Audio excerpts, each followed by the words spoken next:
Okay, it's beer o'clock on Real Craft Beer. Today we got a beer from De Molen, and it's Brouwerij De Molen, should I say. There's the bottle cap, and it is a bottle of the Bierlokaal De Molen. I believe I've pronounced that correctly. If I haven't, you guys have got a great way of kind of explaining what this kind of beer means and how to pronounce it in the comments box. Get your comments in there. Let's get this beer open into a glass and see what we get. But I'd like to thank, first of all, ooh, wow, look at that. That's got to be the perfect kind of opening. Look at that climbing out the top of the bottle there. But yes, I'd like to thank beersofeurope.co.uk. They're the UK's largest online beer store with beers from all over the world. They are our sponsors on the channel. They send us great beers to review. So please check them out. And if you want something from America, Sweden, Netherlands, check them out. They've got more or less everything. Scottish beer, Irish beer, good, fantastic new London. All the London breweries are they're opening all the time. Weird Beard, Partisan, they've got them all there on Beers of Europe. Check them out. And some of this great Belgian beer, German beer, you name it, they got it. Go and check it out. beersofeurope.co.uk. Okay, beer in the glass is nicely carbonated. It's a little hazy. It's a 2-finger head. It's quite a lively beer. The colour of the beer, it's a deep ruby kind of golden colour with great, it looks a lovely medium kind of texture to the beer. It doesn't look like a thin beer, doesn't look like an overly thick, heavy beer. Just looks good. I'm going to get my nose into this beer then. Terry's chocolate orange springs to mind straight away when I put my nose into this beer.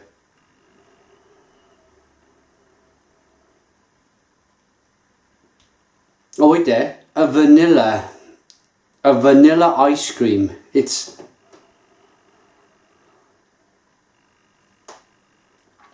Terry's chocolate orange, vanilla ice cream and freshly mowed grass. Wow, what an aroma. It smells fantastic. Right, I'm going to dive into this one. It is, I'm not giving you the ABV, it is, I believe it's 7.5, it's 7.5% ABV, and it's a Molen beer, original and handcrafted, strong beer. Okay, so let's dive in. Oh, actually, ingredients: water, pills and cara, barley malts, Permet and Sars hops, and it's a top fermenting yeast. This, without trying to second guess the beer, I know I put my nose in for the aroma, but it's describing the beer as to be a bit of a kind of pilsner, but it doesn't kind of seem that way. Let's dive in. Cheers.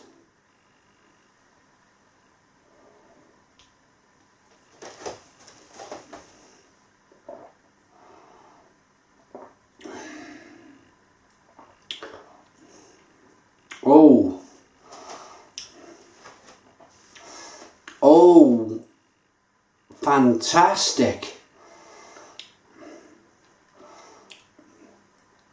There's a level of bitterness that kind of pulls you in the middle of the palate.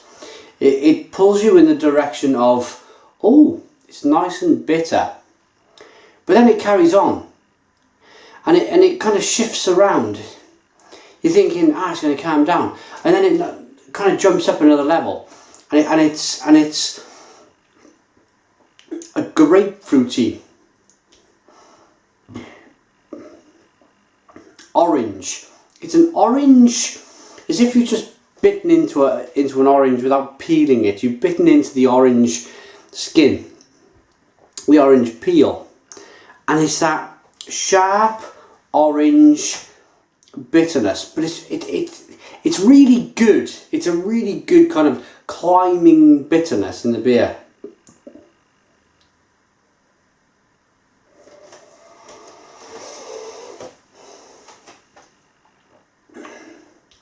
Nice medium mouthfeel, as we suggested in the way the beer looked.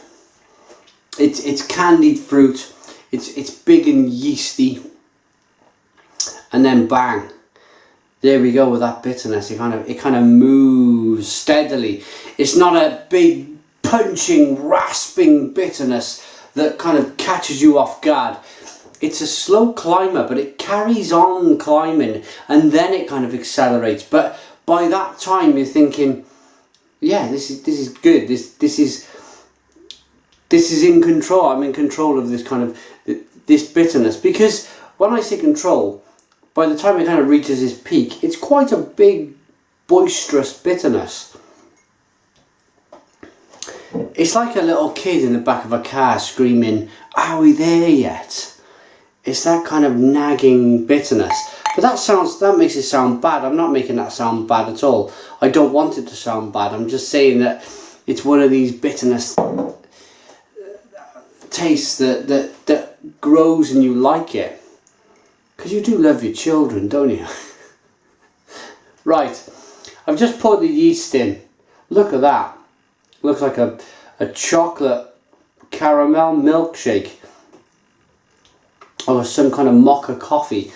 It's a bottle conditioned beer, so it's all the carbonation is what has caused, or should I say, the yeast in the bottom of this glass, or in the glass, has caused that lovely carbonation. And it's how they used to kind of produce beers years ago, that lovely carbonated style. It's not forced carbonated. And a couple of people out there have asked me, is it that you don't like forced carbonated beers?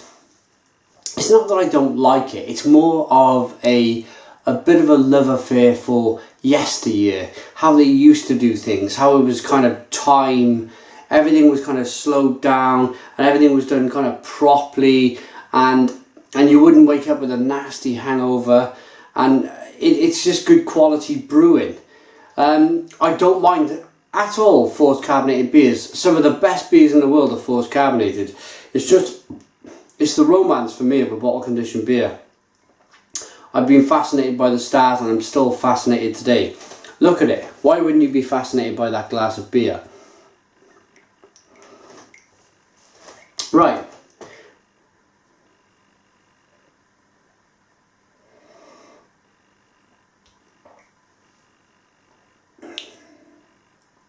Orange.